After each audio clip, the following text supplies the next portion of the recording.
Operation ಸಿಂಧೂರ ಯಶಸ್ವಿ ಕಾರ್ಯಾಚರಣೆಯಲ್ಲಿ ತಾಂತ್ರಿಕ ಸೇವೆಯನ್ನು ಸಲ್ಲಿಸಿ ಪದಕ ಪಡೆದಿರುವ ಮಹಾವೀರ್ ಕೋಟೆ ಅವರು ದೇಶದ ನಾನಾ ಭಾಗಗಳಲ್ಲಿ ಸೇವೆಯನ್ನು ಸಲ್ಲಿಸಿ ಹಲವು ಕಾರ್ಯಾಚರಣೆಗಳಲ್ಲಿ ಸಕ್ರಿಯವಾಗಿ ಭಾಗವಹಿಸಿದವರು.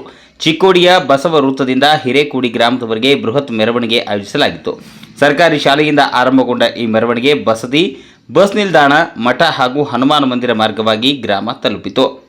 ಗ್ರಾಮಕ್ಕೆ ಆಗಮಿಸುತ್ತಿದ್ದಂತೆ ಮಹಿಳೆಯರು ಆರತಿ ಬೆಳಗಿ ಯೋಧನನ್ನು ಬರಮಾಡಿಕೊಂಡರು. ಮಹಾವೀರ್ ಕೋಟೆ ತಮ್ಮ ಹೆತ್ತವರಿಗೆ ಸೆಲ್ಯೂಟ್ ಹೊಡೆದು ಗೌರವವನ್ನು ಸಲ್ಲಿಸಿದರು.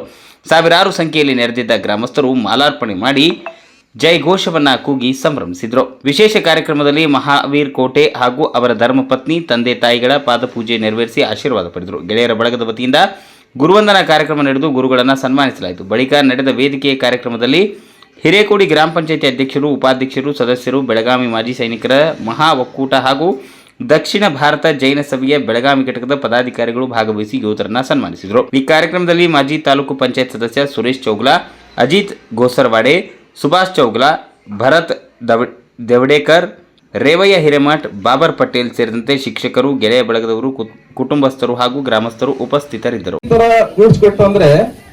ಬೆಳಗ್ಗೆ ಕಲಬಸರ ಹತ್ರ ಗಾಡಿ ಕಾರಲ್ಲಿ ಬರ್ತಾ ಇದೆ. ಅವ್ರು ನನಗೆ ನೆನಪು ಮಾಡಿಕೊಟ್ರು, ಅದು ಇವತ್ತು ಫ್ರೆಂಡ್ಶಿಪ್ ಡೇ ಇದೆ ಅಂತ. ಅವಾಗ ನನಗೆ ಗೊತ್ತಾಯ್ತು, ಈ ಫ್ರೆಂಡ್ಶಿಪ್ ನನಗೆ ಒಂದು ದೊಡ್ಡ ದಿನ ಆಗಿ ಒಂದು ರಿಮೆಂಬರಿಂಗ್ ಡೇ ಅಂದ್ರೆ ನಮ್ಗೆ ಟೋಟಲ್ ಲೈಫ್ ಅಲ್ಲಿ ಅವನಿಗೆ ನೆನ್ಪಿಟ್ಕೋ ದಿನ ಆ ತರ ಆಗುತ್ತೆ ಅಂತ ಈ ವೇದಿಕೆ ಮುಖಾಂತರ ನಿಮಗೆಲ್ಲ ತುಂಬಾ ತುಂಬಾ ಹೃದಯದ ಸಂತೋಷದಿಂದ ಹೇಳಲು ಬಯಸ್ತೇನೆ. ಯಾಕಂದ್ರೆ ಎಲ್ರಿಗೂ ಅಪರ್ಚುನಿಟಿ ಸಿಗುತ್ತೆ ನನಗೆ ಗೊತ್ತಿಲ್ಲ, ಬಟ್ ನಾವು ಪ್ಲಾನ್ ಮಾಡ್ತಿದ್ರು ಕೂಡ ನಮಗೊಂದು ಈ ರೀತಿ ಅವಕಾಶ ಒದಗಿಸಿ ಬರ್ತಾ ಇದೆ ಅಂದ್ರೆ ನನಗೆ ಒಂದೇನೋ ದೇವ್ರದ್ದು ಕೃಪೆ ಇರಬಹುದು, ಎಲ್ಲ ನಿಮ್ಮೆಲ್ಲ ಆಶೀರ್ವಾದ ಇದೆ. ನಾನು ಯಾವಾಗಲೂ ದಿಲ್ಲಿಯಲ್ಲಿ ಇರಲಿ ಅಥವಾ ಎಲ್ಲ ಭಾರತ ದೇಶದಲ್ಲಿ ಅಲ್ಲಿ ಇರ್ತೇನೆ. ಟೋಟಲ್ ನನ್ನ ಫ್ರೆಂಡ್ಸ್ ಎಲ್ಲ ಕಡೆ ಮ್ಯಾಕ್ಸಿಮಮ್ ಭಾರತ ದೇಶದಲ್ಲಿ ಎಲ್ಲ ಕಡೆ ಇದಾರೆ.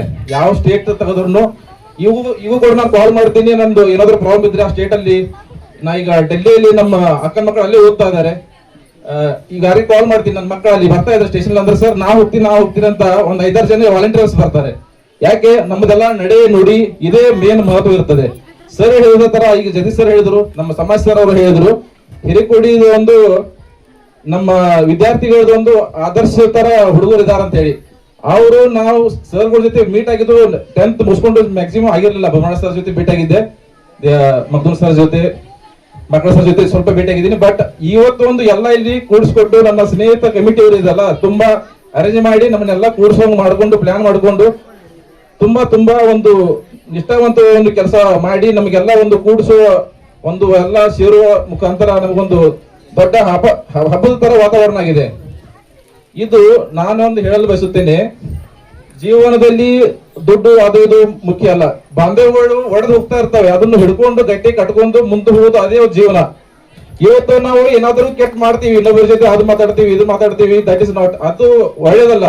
ಇನ್ನೊಬ್ಬರನ್ನ ಹಿಡ್ಕೊಂಡು ಅವ್ರು ಯಾಕೆ ಆ ರೀತಿ ಮಾತಾಡಿದ್ರು, ನಮ್ಮ ಹತ್ರ ಏನಾದ್ರು ಕಮ್ಮಿ ಐತಿ ಏನಾದ್ರು ಅದನ್ನೆಲ್ಲ ಬಿಟ್ಕೊಟ್ಟು ಅವ್ರು ನಮ್ಮವ್ರು ನಾವೇ ಒಂದ್ಸಲ ಏನಾದ್ರು ಸರಿ ಚಿಕ್ಕವರಾಗಿ ಇಲ್ಲಾರ ಅದನ್ನ ಮರ್ತು ಬಿಟ್ಟು ಅದನ್ನ ಒಂಥರ ಉಗುಳು ಬಿಟ್ಟು ಮುಂದೆ ಹೋಗಂತಾರಲ್ಲ, ಆ ರೀತಿ ನಂದ ಸ್ವಭಾವ ಇರುತ್ತೆ. ಒಂದ್ ಮನೇಲಿ ಅಂತಾರೆ ನಿನ್ಗೆ ತುಂಬಾ ಸಿಟ್ಟು ಇದೆ ಆಗಿದೆ ಅಂತ, ಬಟ್ ಅಷ್ಟೇ, ಎಷ್ಟು 1 ನಿಮಿಷ 2 ನಿಮಿಷ ಅಷ್ಟೇ.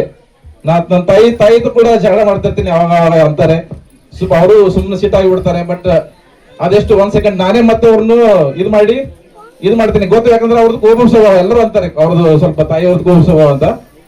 ಹಾಗೆ ಅವ್ರನ್ನೆಲ್ಲಾನು ನಮ್ಮ ಹೊರಗಡೆ ಇರುತ್ತೆ ಎಲ್ಲರೂ, ಯಾರು ತಮ್ಮ ತಂದೆ ತಾಯಿಯವರು ಅವರೇ ಮೇನ್ ನಮಗೆಲ್ಲ ಮುಖ್ಯ.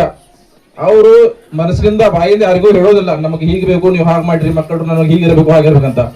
ನಾವು ಸ್ವಲ್ಪ ಸೈಲೆಂಟ್ ಆಗಿ ಇದ್ಕೊಂಡು ಅವ್ರಿಗೆ ಏನ್ ಬೇಕಂತ ತಿಳ್ಕೊಂಡು ಸ್ವಲ್ಪ ಮಾಡಿಕೊಟ್ರೆ ಅದರಲ್ಲಿ ಅವ್ರಿಗೆ ಖುಷಿ ಇರುತ್ತೆ, ಅವ್ರ ಖುಷಿಲಿ ನಮಗ್ ಖುಷಿ ಇರುತ್ತೆ. ಇದರಿಂದ ಅವ್ರಿಗೂ ಏನು ನಷ್ಟ ಆಗೋಲ್ಲ, ನಮಗೂ ಏನು ನಷ್ಟ ಆಗೋದಿಲ್ಲ. ಈ ರೀತಿ ನೀವು ಎಲ್ಲ ಇಲ್ಲಿ ನಮಗೆ ಇಷ್ಟೊಂದು ನನಗೆ ಹಬ್ಬ ವಾತಾವರಣದಿಂದ ಬೆಳಗಾವಿ ನಿನ್ನೆ ನಾನು ಸ್ಟೇಷನ್ ಅಲ್ಲಿ ಹಿಡ್ಕೊಂಡೆ, ನನಗೆ ಹೀಗೆ ಅನಿಸ್ತು, ನಾನು ಬೆಳಗಾವಿಯಲ್ಲಿ ಇಲ್ಲೇ ನಮ್ಮ ಮನೆಯಲ್ಲಿ ಬಂದಿದ್ದೀನಿ. ಆ ರೀತಿ ನನಗೊಂದು ಫೀಲಿಂಗ್. ಸರ್ಗಳು ನಮ್ಮ ಬೆಳಗಾವಿ ಜಿಲ್ಲೆಯ ಮಹಾಸಂಘ ನನಗೆ ತುಂಬಾ ಗೌರವ ಕೊಟ್ಟು ಅಲ್ಲೆಲ್ಲ ಒಂದು ದೊಡ್ಡ ಕಾರ್ಯಕ್ರಮವನ್ನು ಆಯೋಜಿಸಿ ತುಂಬಾ ನನಗೆ ಅಭಿನಂದನೆಗಳನ್ನು ಮಾಡಿ, ಮತ್ತೆ ಇವತ್ತು ನನ್ನ ಜೊತೆ ಬೆಳಗ್ಗೆ ಅಲ್ಲಿಂದ ಬೆಳಗಾವಿಯಿಂದ ಇಲ್ಲಿ ಬಂದು ಇಲ್ಲಿ ಹಿರೇಕೋಡಿಲಿ ಒಂದು ದೊಡ್ಡದ ಹಬ್ಬದ ವಾತಾವರಣ ಸೃಷ್ಟಿ ಮಾಡಿಸಿ ನಮ್ಮ ಇಡೀ ಗ್ರಾಮಸ್ಥರು, ಕುಟುಂಬದವರು ಹಾಗೂ ನನ್ನ ಪೂರ್ಣ ಪರಿವಾರಗಳಿಗೆ ತುಂಬಾ ಧನ್ಯವಾದಗಳು. ಜೈ ಹಿಂದ್. ಎಲ್ಲರಿಗೂ ನಮಸ್ಕಾರ.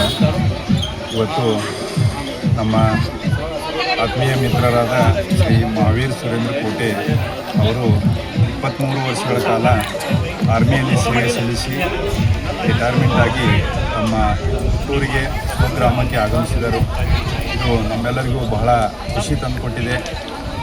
ಅವರು ಮಿಲಿಟರಿಯಲ್ಲೂ ಕೂಡ ಬಹಳ ಅತ್ಯುತ್ತಮ ಸೇವೆ ಸಲ್ಲಿಸಿದ್ದಾರೆ. ಬಹಳಷ್ಟು ಕಾರ್ಯಾಚರಣೆಗಳಲ್ಲಿ ಭಾಗವಹಿಸಿದ್ದಾರೆ. ಮತ್ತು ಅವರು ಊರಿಗೆ ಈಗ ಬಂದಿದ್ದಾರೆ. ಈಗ ಊರಿನಲ್ಲೂ ಕೂಡ ನಮ್ಮ ಎಲ್ಲರ ಜೊತೆ ಬಹಳಷ್ಟು ಆತ್ಮೀಯವಾಗಿದ್ದಾರೆ. ಮತ್ತು ನಾವೆಲ್ಲರೂ ಮಿತ್ರ ಪರಿವಾರ ಅವರೊಂದಿಗೆ ಅವರ ಕಷ್ಟ ಸುಖ ಎಲ್ಲದರಲ್ಲೂ ಕೂಡ ಅವರಲ್ಲಿ ಭಾಗಿಯಾಗಿರ್ತೀವಿ. ಜೀವನ ಪರ್ಯಂತ ಅವ್ರ ಜೊತೆಗೆ ಇರ್ತೀವಿ ಅಂಥೇಳಿ ನಾವೆಲ್ಲರೂ ಹೇಳ್ತೇನೆ. ಎಲ್ಲರಿಗೂ ನಮಸ್ಕಾರ. ನಿಮ್ಮ ಹೆಸರು? ನನ್ನ ಹೆಸರು ರಿಷಬ್ ಬಾಳಿಕೈ, ಹಿರೇಕೊಡಿ ಊರು ಗ್ರಾಮಸ್ಥ. ನನ್ನ ಹೆಸರು ಡಾಕ್ಟರ್ ಸಚಿನ್ ವಿಪರೀತ. ನಮ್ಮ ಆತ್ಮೀಯ ಗೆಳೆಯ ಬಾಲ್ಯದ ಸ್ನೇಹಿತ ಮಹಾವೀರ್ ಸುರೇಂದ್ರ ಕೋಟೆ ಇಂದು ಆರ್ಮಿಯಲ್ಲಿ 23 ವರ್ಷಗಳ ಕಾಲ ಸೇವೆ ಸಲ್ಲಿಸಿ ಇಂದು ನಮ್ಮ ಊರಿಗೆ ಮರಳಿದ್ದಾರೆ. ನಮ್ಮೆಲ್ಲರಿಗೆ ಒಂದು ಖುಷಿಯ ಸಂಗತಿ. ಏಕೆಂದರೆ ಆಪರೇಷನ್ ಸಿಂಧೂರ್ ಅಂತ ದೊಡ್ಡ ನಮ್ಮ ದೇಶಕ್ಕೆ ಹೆಮ್ಮೆಯನ್ನು ತರಿಸುವಂಥ ಪ್ರತಿಷ್ಠಿತ ಯಶಸ್ವಿ ಯುದ್ಧಗಳಲ್ಲಿ ಒಂದು. ಅಂತಹ ಯುದ್ಧದಲ್ಲಿ ತಾಂತ್ರಿಕ ಸೇವೆಗೈದು ಮೆಡಲನ್ನು ಪಡೆದುಕೊಂಡಂಥ ನಮ್ಮ ಆತ್ಮೀಯ ಗೆಳೆಯ ಇಂದು ವಾಪಸ್ಸು ನಮ್ಮ ಊರಿಗೆ ಬಂದಿದ್ದಾನೆ. ಮುಂಬರುವ ದಿನಗಳಲ್ಲಿ ಅವನು ಇನ್ನೂ ಎತ್ತರಕ್ಕೆ ಬೆಳಿಬೇಕು, ಇನ್ನೂ ಉನ್ನತ ಹುದ್ದೆಗಳನ್ನು ಪಡ್ಕೋಬೇಕು. ಅವರು ಕುಟುಂಬವೂ ಸಹಿತ ಸುಖಿ ಸಂಸಾರವಾಗಿ 100 ಕಾಲ ಸುಖವಾಗಿ ಬಾಳಬೇಕೆಂದು ನಮ್ಮ ಹಾರೈಕೆ. ಇವತ್ತು ನಾವು ಚಿಕ್ಕೋಡಿಯ ಬಸವ ಸರ್ಕಲ್ದಿಂದ ಹಿಡಿದು ನಮ್ಮ ಹಿರೇಕೊಡಿ ಗ್ರಾಮದವರೆಗೆ, ಹಿರೇಕೊಡಿ ಗ್ರಾಮದಲ್ಲಿಯೂ ಸಹಿತ ಒಂದು ನಮ್ಮ ಶಾಲೆಯಿಂದ, ಸರ್ಕಾರಿ ಶಾಲೆಯಿಂದ ಬಸದಿ ಹಾಗೂ ನಮ್ಮ ಬಸ್ ಸ್ಟ್ಯಾಂಡು, ಮಠ, ಹನುಮಾನ್ ಮಂದಿರ ಮಾರ್ಗವಾಗಿ ಒಂದು ಮೆರವಣಿಗೆ ಕಾರ್ಯಕ್ರಮವನ್ನು ಅದ್ಧೂರಿಯಾಗಿ ಆಚರಿಸಲಾಯಿತು. ಅದರ ಜೊತೆಗೆ ಈ ಗ್ರಾಮಸ್ಥರು ಸಹಿತ ನೂರಾರು ಸಂಖ್ಯೆಯಲ್ಲಿ ಭಾಗವಹಿಸಿ ಹೆಮ್ಮೆಯನ್ನು ವ್ಯಕ್ತಪಡಿಸಿದ್ದಾರೆ. ಜೊತೆಗೆ ಈ ವೇದಿಕೆ ಕಾರ್ಯಕ್ರಮಕ್ಕೂ ಸಹಿತ ಎಲ್ಲ ಗ್ರಾಮದ ಎಲ್ಲ ಗ್ರಾಮ ಪಂಚಾಯತಿ ಸದಸ್ಯರು, ಅಧ್ಯಕ್ಷರು, ಉಪಾಧ್ಯಕ್ಷರು ಹಾಗೂ ಬೆಳಗಾವಿ ಜಿಲ್ಲಾ ಮಾಜಿ ಸೈನಿಕರ ಮಹಾ ಒಕ್ಕೂಟದ ಎಲ್ಲ ಪದಾಧಿಕಾರಿಗಳು ಸಹಿತ ಇಲ್ಲಿ ನಮ್ಮ ಕಾರ್ಯಕ್ರಮದಲ್ಲಿ ಭಾಗವಹಿಸಿದ್ದಾರೆ. ಜೊತೆಗೆ ದಕ್ಷಿಣ ಭಾರತ ಜೈನ ಸಭೆ ಬೆಳಗಾವಿ ಘಟಕದ ಎಲ್ಲ ಪದಾಧಿಕಾರಿಗಳು ಸಹಿತ ಇಲ್ಲಿ ಭಾಗವಹಿಸಿ ಈ ಕಾರ್ಯಕ್ರಮವನ್ನು ಯಶಸ್ವಿಗೊಳಿಸಿದ್ದಾರೆ. ಅದಕ್ಕೆ ಅವರೆಲ್ಲರಿಗೂ ಸಹಿತ ನನ್ನ ಪರವಾಗಿ, ನಮ್ಮ ಎಲ್ಲ ಮಿತ್ರರ ಪರವಾಗಿ ತುಂಬು ಹೃದಯದ ಧನ್ಯವಾದಗಳನ್ನು ಸಲ್ಲಿಸುತ್ತೇನೆ. ಬಹಳ ಕಡಿಮೆ ಇದ್ದು, ಆದ್ರೆ ಅಲ್ಲಿ ನಮ್ಮ ಶಿಕ್ಷಕ ಬಳಗ ಏನ್ ಸೇರ್ಕೊಂಡಿತ್ಲ, ಇವತ್ತು ನಾನು ಸಹಿತ 25 ವರ್ಷ ಸೇವೆ ಸಲ್ಲಿಸಿ ಎಲ್ಲ ವಿವಿಧ ಶಾಲೆಗಳಲ್ಲಿ ಸೇವೆ ಸಲ್ಲಿಸಿದನು. ಆದ್ರೆ ನನ್ನ ಅಸ್ಮರಣೀಯ ಸೇವೆ ಅಂತಂದ್ರೆ ಈ ಹಿರೇಕೊಡಿ ಗ್ರಾಮದಲ್ಲಿ. ಯಾಕಂದ್ರೆ ಈ ಹಿರೇಕೊಡಿ ಗ್ರಾಮದಲ್ಲಿ ನಾವು ಬಂದು ಸೇವೆಗೆ ಸೇರಿದಾಗ ಇಲ್ಲಿ ಬಂದಿರತಕ್ಕಂತ ನಮ್ಮ RD ಬಾಕಳೆ ಸರ್ ಮೊದಲೇ ಇದ್ರು, ದೇವಣ್ಣವ್ರ ಸರ್, ಆಮೇಲೆ RM ಮಗದುಮ್ ಸರ್, RT ಕಾಮನ್ಗೋಳ ಸರ್, ಆಮೇಲೆ ಬುಬನಾಳಿ ಸರ್, ಮಿಲಿಂದ್ ಕುಲಕರ್ಣಿ ಸರ್, ಎಲ್ಲರೂ ಟೀಮ್ ಬಹಳ ಚಲೋ ಇತ್ತು. ಆಮೇಲೆ ಇಲ್ಲಿ ಇರ್ತಕ್ಕಂತ ವಿದ್ಯಾರ್ಥಿಗಳ ಬಗ್ಗೆ ನಾವು ಹೇಳ್ಬೇಕಂತಂದ್ರೆ ಬಹಳ ಸಜ್ಜನ, ಆದರ್ಶ ಮತ್ತು ಶಿಕ್ಷಕರಿಗೆ ಅತ್ಯಂತ ಗೌರವವನ್ನು ಕೊಡ್ತಕ್ಕಂತ ಈ ಒಂದು ವಿದ್ಯಾರ್ಥಿಗಳ ಬಳಗ ಇತ್ತು. ಅದರಲ್ಲಿ ನಾನು ಗಣಿತ ವಿಷಯವನ್ನು ಕಲಿಸ್ತಾ ಇದ್ದೆ, ಗಣಿತ ಮತ್ತು ವಿಜ್ಞಾನ. ಇಲ್ಲಿರ್ತಕ್ಕಂತ ಮಕ್ಕಳು ಬಹಳ ಮುಗ್ಧ ಮತ್ತು ಶಿಕ್ಷಕರಿಗೆ ಬಹಳ ಗೌರವವನ್ನು ಕೊಡ್ತಿದ್ರು. ನಾವು ಇನ್ನೂವರೆಗೆ ಬೇರೆ ಕಡೆ ಎಲ್ಲಿ ಸೇವೆ ಸಲ್ಲಿಸಿದನು ಅಲ್ಲೆಲ್ಲ ನಾನು ಇಲ್ಲಿರ್ತಕ್ಕಂಥ ವಿದ್ಯಾರ್ಥಿಗಳ ಒಂದು ಮಾದರಿಗಳನ್ನು ನಾ ಹೇಳ್ತಾ ಇರ್ತೇನೆ. ನಾವು ಮೊದಲು ನಡ್ಕೊಂತ ಹೋಗ್ತಿದ್ದು ಬಸ್ನಾಗ ಸ್ಕೂಲ್ ಕಡೆಗೆ. ಅವಾಗ ನಮ್ಮ ವಿದ್ಯಾರ್ಥಿಗಳು ಬೈಕ್ ಮೇಲೆ ಬರ್ಲಿ, ಬೈಸಿಕಲ್ ಮೇಲೆ ಬರ್ಲಿ, ಶಿಕ್ಷಕರನ್ನ ನೋಡ್ರಂದ್ರ ಕೆಳಗೆ ಇಳಿದು ನಮ್ಮ ಜೊತೆ ನಡ್ಕೋತ ಬರ್ತಿದ್ರು. ಈ ಸಂಗತಿಯನ್ನ ನಾ ಇನ್ನೂ ಮರ್ತಿಲ್ಲ. ಮತ್ತು ಎಲ್ಲೆಲ್ಲ ನನಗೆ ಅವಕಾಶ ಸಿಕ್ಕಿದೆ ಅಲ್ಲೆಲ್ಲ ನಾ ಈ ಸಂಗತಿಯನ್ನ ಹೇಳಿದೆನು. ಅದಕ್ಕೆ ಈ ಒಂದು ಇಂತಹ ವಿದ್ಯಾರ್ಥಿಗಳಿಗೆ ಕಲಿಸಲು ನಮ್ಗೆ ಅವಕಾಶ ಸಿಕ್ಕಿದ್ದವನ್ನ ನಾನು ಭಾಗ್ಯ ಅಂತ ತಿಳ್ಕೊತೇನೆ. ಇದೇ ರೀತಿ ಈ ಒಂದು ಊರ ಆಮೇಲೆ ಇರ್ತಕ್ಕಂಥ ವಿದ್ಯಾರ್ಥಿಗಳು ಒಂದು ಆದರ್ಶಪ್ರಾಯ ಆಗಲಿ, ದೇಶಕ್ಕೆ ಮಾದರಿ ಆಗಲಿ ಅಂತ ಆಶಿಸುತ್ತಾ ಇವತ್ತಿನ ಈ ಒಂದು ಈ ಕಾರ್ಯಕ್ರಮಕ್ಕೆ ಕಾರಣೀಭೂತರಾಗಿರ್ತಕ್ಕಂಥ ಮಹಾವೀರ್ ಕೋಟೆ ಇವ ದಂಪತಿಗಳಿಗೂ ಸಹಿತ ನಾನು ಒಂದು ದೇವರವರಿಗೆ ಒಳ್ಳೇದು ಮಾಡಲಿ, ಅವ್ರ ಮುಂದಿನ ಭವಿಷ್ಯ ಸುಖಕರವಾಗಲಿ ಅಂತ ಆಶಿಸುತ್ತಾ ನನ್ನ 2 ಮಾತುಗಳಿಗೆ ಮಹಾ ಒಕ್ಕೂಟದ ಪರವಾಗಿ, ನಮ್ಮ ಜಿಲ್ಲೆಯ ಸಮಸ್ತ ಸೈನಿಕ ಬಾಂಧವರ ಪರವಾಗಿ, ಹಿರೇಕೋಡಿ ಗ್ರಾಮಸ್ಥರ ಪರವಾಗಿ, ಅವರ ಎಲ್ಲ ಸ್ನೇಹಿತ ವರ್ಗದ ಪರವಾಗಿ, ಶಿಕ್ಷಕರ ಪರವಾಗಿ ಮತ್ತೊಮ್ಮೆ ತಮ್ಮ ಹುಟ್ಟೂರಿಗೆ ತುಂಬ ಹೃದಯದ ಸ್ವಾಗತವನ್ನ ಕೋರ್ತೀನಿ. ದಯಮಾಡಿ 1-2 ನಿಮಿಷ ಯಾರು ಮಾತಾಡಕ್ ಹೋಗ್ಬಾರ್ದ್ರಿ. ಅದೇ ರೀತಿ ವೇದಿಕೆ ಮೇಲೆ ಆಸೀನರಾಗಿರುವಂತಹ ನಮ್ಮ ಹಿರಿಯರು, ನಮ್ಮ ಮಹಾ ಒಕ್ಕೂಟದ ಹಿರಿಯ ಸಲಹೆಗಾರರಾಗಿರುವಂತಹ ಶ್ರೀ ರಾಜೇಂದ್ರ ಹಲ್ಗಿ ಸರ್ ಅವರೇ, ನಮ್ಮ ಪದಾಧಿಕಾರಿಗಳಂತ ಮಜ್ಗಿ ಸರ್ ಅವರೇ, ಬಸಪ್ಪ ಬರ್ದಳ್ಳಿ ಸರ್ ಅವರೇ ಹಾಗೂ ಸುತಾರ್ ಸರ್ ಅವರೇ, ವೇದಿಕೆ ಮೇಲಿರುವಂತಹ ಎಲ್ಲ ಗಣ್ಯಮಾನ್ಯರಿಗೆ ನನ್ನ ನಮಸ್ಕಾರಗಳನ್ನ ತಿಳಿಸಿ, ಇವತ್ತು ಅತಿ ಹೆಚ್ಚಿನ ಸಂಖ್ಯೆಯಲ್ಲಿ ನಮ್ಮ ಮಹಾವೀರ್ ಕೋಟೆ ಅವರ ಸ್ವಾಗತ ಕಾರ್ಯಕ್ರಮಕ್ಕೆ ಆಗಮಿಸಿದಂತ ಹಿರೇಕೋಡಿ ಗ್ರಾಮದ ಎಲ್ಲ ಹಿರಿಯರು, ತಾಯಂದಿರು, ಅಕ್ಕ ತಂಗಿಯರು, ಅವರ ಸ್ನೇಹಿತ ಬಳಗಕ್ಕೆಲ್ಲ ಮತ್ತೊಮ್ಮೆ ನನ್ನ ವೈಯಕ್ತಿಕವಾಗಿ, ನಮ್ಮ ಸಂಘಟನೆಯ ಪರವಾಗಿ, ಸಮಸ್ತ ನಮ್ಮ ಜಿಲ್ಲೆಯ ಸೈನಿಕರ ಪರವಾಗಿ ತುಂಬಿರುವ ಧನ್ಯವಾದಗಳನ್ನ ತಿಳಿಸ್ತೀನಿ. ನಾನು ಇವತ್ತು ಮಹಾವೀರ್ ಕೋಟೆ ಅವರು ಸತತ 23 ವರ್ಷಗಳ ಕಾಲ ಸುದೀರ್ಘ ಭಾರತೀಯ ಮಾತೆಯ ಸೇವೆಯನ್ನ ಸಲ್ಲಿಸಿ ಇವತ್ತು ತಮ್ಮ ಸ್ವಗ್ರಾಮಕ್ಕೆ ಆಗಮಿಸಿದ್ದಾರೆ. ಮಹಾಭಾರತ, ರಾಮಾಯಣದಲ್ಲಿ ನಾವು ಸಾಕಷ್ಟು ರೀತಿಯ ಕಥೆಗಳನ್ನ ನಾವು ಕೇಳಿದ್ದೀವಿ. ಶ್ರೀರಾಮ ತನ್ನ ವಂಶವನ್ನ, ತನ್ನ ರಾಜಮನೆತನವನ್ನ ಉಳಿಸಲು ತನ್ನ ಚಿಕ್ಕಮ್ಮನಿಗೆ ಕೊಟ್ಟಿರುವಂತಹ ಒಂದೇ ಒಂದು ಮಾತಿನಿಂದ 14 ವರ್ಷಗಳ ಕಾಲ ವನವಾಸ ಮಾಡಿ ಬಂದಿರುವಂತಹ ಕಥೆಯನ್ನು ನಾವು ಕೇಳಿದ್ದೀವಿ. ಆದ್ರೆ ಇವತ್ತ ಮಹಾವೀರ್ ಕೋಟೆ ಅವರು ಭಾರತ ಮಾತೆಯ ಸೇವೆಗೆ ತಮ್ಮ ಮನೆಯನ್ನ ಬಿಟ್ಟ, ತಂದೆ ತಾಯಿಯನ್ನ ಬಿಟ್ಟ, ಇಷ್ಟೆಲ್ಲ ಬಂಧು ಬಳಗವನ್ನ ಬಿಟ್ಟ 23 ವರ್ಷಗಳ ಕಾಲ ಸತತ ದೇಶ ಸೇವೆಯನ್ನ ಮಾಡಿ ಬಂದಿದ್ದಾರೆ. ಅವರಿಗೆ ಮತ್ತೊಮ್ಮೆ ಜೋರಾದ ಚಪ್ಪಾಳೆಯನ್ನ ತಾವು ತಟ್ಟಬೇಕು ಅಂತ ಅನಿಸುತ್ತದೆ. ಯಾಕಪ್ಪ ಅಂತಂದ್ರ ಒಬ್ಬ ಯುವಕ ಇವತ್ತು ಭಾರತ ಮಾತೆಯ ಸೇವೆಯನ್ನ ಸಲ್ಲಿಸಿ ಆರ್ಮಿಗೆ ಜಾಯ್ನ್ ಆಗ್ಬೇಕಂತಂದ್ರ ಭಾರತೀಯ ಸೇವೆಯನ್ನ, ಭಾರತ ಸೈನಿಕರ ಸೇವೆಯನ್ನ ಪೂರ್ಣಗೊಳಿಸಬೇಕಾದ್ರೆ ಅಷ್ಟೊಂದು ಸುಲಭ ಇಲ್ಲ. ಇವತ್ತ ಅವರ ಮನೆಯವರೆಲ್ಲ ಅವ್ರ ಮನೆಯವರ ಮನೆಯಲ್ಲೆಲ್ಲ ಅವ್ರ ಮಕ್ಕಳಲ್ಲೆಲ್ಲ ಒಂದ ಖುಷಿಯ ವಾತಾವರಣ, ಒಂದು ಭಾವನಾತ್ಮಕವಾದಂತಹ ಒಂದು ವ್ಯವಸ್ಥೆಯನ್ನ ನಾವು ನೋಡ್ತಾ ಇದ್ದೀವಿ. ಅವರ ತಾಯಿಯ ಕಣ್ಣೀರಲ್ಲಿ ಪ್ರೀತಿಯ ಕಣ್ಣೀರು, ಮಡದಿಯ ಕಣ್ಣಿನಲ್ಲಿ ಕಣ್ಣೀರು, ಅವರ ಸಹೋದರಿಯ ಕಣ್ಣಿನಲ್ಲಿ ಕಣ್ಣೀರುಗಳನ್ನ ನಾವು ನೋಡ್ತಾ ಇದ್ದೀವಿ. ದುಃಖ ಆಗಿ ಅವರ ಕಣ್ಣಲ್ಲಿ ಬರ್ತಿಲ್ಲ. ಹೊರತಾಗಿ ನಮ್ಮ ಮಗ 23 ವರ್ಷಗಳ ಕಾಲ ಭಾರತ ಮಾತೆಯ ಸೇವೆಯನ್ನ ಸಲ್ಲಿಸಿ ಯಶಸ್ವಿಯಾಗಿ ಇವತ್ತು ಮನೆಗೆ ಹೊಳೆ ಬರ್ತಾನಪ್ಪ ಅಂತಂದ್ರ ಅದಕ್ಕಿಂತ ಹೆಚ್ಚಿನ ಪುಣ್ಯ, ಅದಕ್ಕಿಂತ ಹೆಚ್ಚಿನ ಖುಷಿ ಅವರ ಮನೆಯವರಿಗೆ ಇದಕ್ಕಿಂತ ಹೆಚ್ಚಿನ ಖುಷಿ ಮತ್ತಾವುದಿಲ್ಲ. ಅದಕ್ಕಾಗಿ ಇವತ್ತ ಒಂದು ಹಬ್ಬದ ವಾತಾವರಣ ಹಿರೇಕೋಡಿ ಗ್ರಾಮದಲ್ಲಾಗಿದೆ. ಈ ವಾತಾವರಣವನ್ನ ಸೃಷ್ಟಿ ಮಾಡಿದಂತ ಅವರೆಲ್ಲ ಸ್ನೇಹಿತರಿಗೆ, ಹಿರೇಕೋಡಿ ಗ್ರಾಮದ ಹಿರಿಯರಿಗೆ ಮತ್ತೊಮ್ಮೆ ನಮ್ಮೆಲ್ಲ ಮಾಜಿ ಸೈನಿಕರ ಪರವಾಗಿ ನಾನು ಕೃತಜ್ಞತೆಗಳನ್ನ ತಿಳಿಸಕ್ ಇಷ್ಟಪಡ್ತೀನಿ. ಯಾಕಪ್ಪ ಅಂತಂದ್ರೆ ಇಂಥ ಕಾರ್ಯಕ್ರಮಗಳು ಆಗಬೇಕು.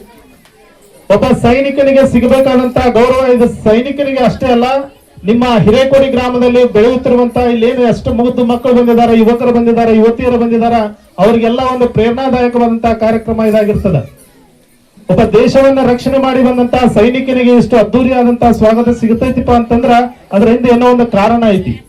ಯಾಕಂತಂದ್ರೆ 23 ವರ್ಷಗಳ ಕಾಲ ಸತತ ತಾನು ಒಡಹುಟ್ಟಿದ ಅಣ್ಣ ತಮ್ಮಂದಿರನ್ನ ಬಿಟ್ಟ, ಅಕ್ಕಂಗಿಯರನ್ನ ಬಿಟ್ಟ, ತಂದೆ ತಾಯಿಯನ್ನ ಬಿಟ್ಟ, ದೇಶದ ವಿಪರೀತ ಪರಿಸ್ಥಿತಿಗಳಲ್ಲಿ ಬೇರೆ ಬೇರೆ ಸ್ಥಳಗಳಲ್ಲಿ ಇವತ್ತು ಸೇವೆ ಸಲ್ಲಿಸಬೇಕಾಗ್ತದೆ.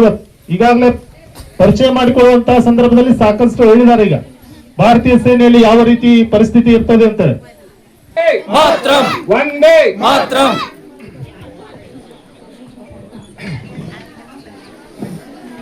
ಇಲ್ಲಿ ಕಾರ್ಯಕ್ರಮ ನೆರವೇರಿಸಿದ ಎಲ್ಲರಿಗೂ ನಮಸ್ಕರಿಸುತ್ತಾ, ಮೊದಲನೇದಾಗಿ ಮಹಾವೀರ್ ಕೋಟೆ ಅವರು ಮತ್ತು ಅವರ ತಂದೆ ತಾಯಿಯವರಿಗೆ, ಹಿರೇಕೋಡಿ ಗ್ರಾಮದ ಸಮಸ್ತ ಸಮಾಜದವರಿಗೆ ನಾನು ವಂದಿಸುತ್ತಾ ನಾನು ಮಿಲಿಟರಿ ಬಗ್ಗೆ ಅಷ್ಟೇನು ಹೇಳೋದಿಲ್ಲ, ಆಲ್ರೆಡಿ ನಮ್ಮ ಜಗದೀಶ್ ಅವರು ಹೇಳಿದ್ದಾರೆ. ನನ್ನ ಒಂದೆರಡು ಮಕ್ಕಳಿಗೆ ಉಪಯೋಗ ಆಗುವಂತ ಒಂದೆರಡು ಪಾಯಿಂಟ್ ಅದಾವ, ಅಷ್ಟು ನಾನು ನಿಮಗೆ ಹೇಳಿ ಕಳಿಸಿ ನನ್ನ ಭಾಷೆ ಮುಗಿಸ್ತೀನಿ. ಮೊದಲನೇದಾಗಿ ಬರ್ತೇಶ್ ವಿದ್ಯಾಲಯ ಬೆಳಗಾವ್, ಯಾರ ಮಕ್ಕಳಾದರೂ 90 ಅಬವ್% ಮಾಡಿದ್ದ 10th ಅವರಿಗೆ ಫ್ರೀ ಆಫ್ ಫೀಸ್ ಇಲ್ಲ, ಫೀ ಇಲ್ಲದ ಅಡ್ಮಿಷನ್ ಕೊಡಿಸೋ ಜವಾಬ್ದಾರಿ ನಮಗೆ, ಅದನ್ನ ನಾವು ಹೊಣೆ ಹೊಡ್ತೇವೆ. ಎರಡನೇದು ಬೆಳಗಾವ್ ಆಯುರ್ವೇದಿಕ್ ಕಾಲೇಜ್, ರವಿ ಪಾಟೀಲ್ ಅವ್ರ ಕಾಲೇಜಲ್ಲಿ 5 ಸೀಟ್ ನನಗೆ ಬಿಟ್ಕೊಟ್ಟಿದ್ದಾರೆ. ಯಾರಿಗೆ ಗೌರ್ಮೆಂಟ್ ಸೀಟ್ ಸಿಗೋದಿಲ್ಲ, ಮೆರಿಟ್ ಆಗಿ ಬಂದಿಲ್ಲ ಅಥವಾ ಏನೋ ಒಂದು ಕಾರಣದಿಂದ, ಅಲ್ಲಿ 5 ಸೀಟು ಗೌರ್ಮೆಂಟ್ ಫೀಸ್ ಕಿತ್ತನೂ 10,000 ರೂಪಾಯಿ ಕಡಿಮೆಲೇ ಅಡ್ಮಿಷನ್ ಕೊಡಿಸೋ ಜವಾಬ್ದಾರಿ ನಮಗದ. ಇನ್ನೊಂದು ನಮ್ಮ ಜೈನ ಕಮ್ಯುನಿಟಿ ಅವರಿಗೆ ಒಂದಿಟ್ಟು ಜಾಗೃತಿ ಮಾಡ್ಬೇಕಾಗಿತ್ತು. ನಾವು ಎಲ್ಲರೂ ಮಲಗಿದಾರೆ, ಹೆಂಗ್ ಮಲಗಿದಾರ, ಎಲ್ಲಿ ನಮ್ಮ ವೆಲ್ಫೇರ್ ಸಿಗ್ತೈತೆ ಅನ್ನೋದು ಯಾರಿಗೂ ಗೊತ್ತಿಲ್ಲ. ಈಗ ದಕ್ಷಿಣ ಭಾರತ್ ಜೈನ್ ಸಭಾದಾಗ ಮೀಟಿಂಗ್ದಾಗ ಎಲ್ಲರೂ ಮಾತಾಡ್ತೇವೆ, ಹೋಗ್ತೇವೆ ನಾವು, ಆದ್ರೆ ಅದನ್ನ ಮಂದಿ ಮಟ್ಟ ಮುಟ್ಸೋಂಥದ್ದು ಯಾರಿಗೂ ಇದನ್ನಿಲ್ಲ. ಈಗ ದಕ್ಷಿಣ ಭಾರತ್ ಜೈನ್ ಸಭಾದಿಂದ ಸ್ಕಾಲರ್ಶಿಪ್ ಸಿಗ್ತೈತಿ, ನೀವು ಟೈಮ್ ಸರಿ ಫಾರ್ಮ್ ತಂದ್ರಿ ಅಂದ್ರೆ ಮಕ್ಕಳಿಗೆ ಸ್ಕಾಲರ್ಶಿಪ್ ಸಿಗ್ತದೆ.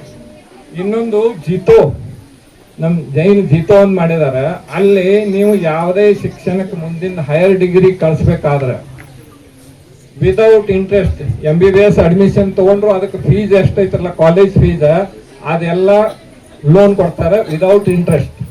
ಕೋರ್ಸ್ ಮುಗಿದು 6 ತಿಂಗಳು ಆದ ಬಳಿಕ 42 ತಿಂಗಳದಾಗ ಇನ್ಸ್ಟಾಲ್ಮೆಂಟ್ ಮ್ಯಾಗ ಅದನ್ನ ರೀಫಂಡ್ ಮಾಡ್ಬೇಕು. ಈ ವೆಲ್ಫೇರ್ ಅದಾವ.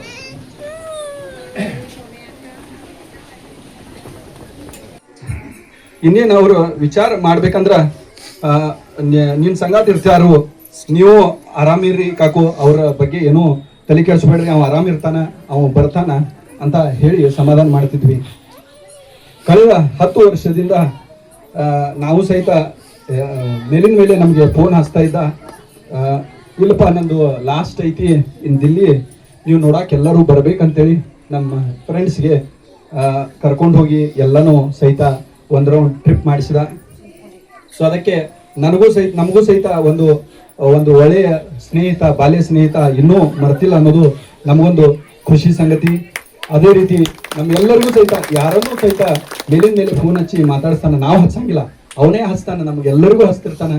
ಮೇಲಿನ ಮೇಲೆ ಅವನು ದೂರ ಇದ್ರು ಸಹಿತ ಪ್ರತಿಯೊಬ್ಬರ ಜೊತೆನೂ ಅವರ ಆತ್ಮೀಯ ಬಾಂಧವ್ಯವನ್ನ ಹೊಂದಿದ್ದಾನೆ. ಅಂತಹ ಗೆಳೆಯ ಪಡೆಯಲಿಕ್ಕೆ ನಮಗೂ ಒಂದು ಪುಣ್ಯ ಅನಿಸ್ತದೆ.